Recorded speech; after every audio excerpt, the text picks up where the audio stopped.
Alors dites-nous, quelles sont les mesures prises par l'autorité que vous êtes pour assurer une transparence dans l'application des coûts des services? Déjà, il y a la loi qui oblige à ce que les conditions de banque, les conditions soient affichées. Il y a la loi qui oblige, je le disais tantôt, les institutions à informer le client de toutes les conditions de tarification.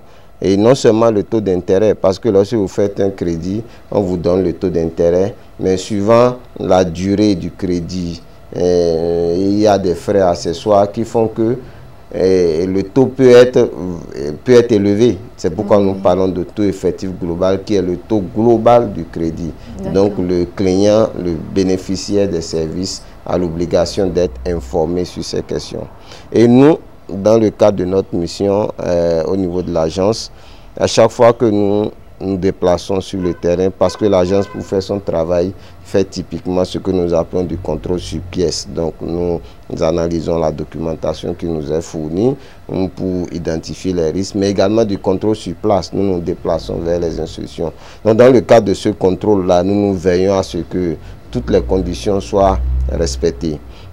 C'est dans ce cadre que, au cours de l'année passée, nous nous sommes rendus compte que un certain nombre d'institutions pratiquaient des taux qui allaient au-delà des 24%. Le ministre de l'économie et des finances a pris une note circulaire pour rappeler à toutes les institutions la nécessité de respecter ce taux-là.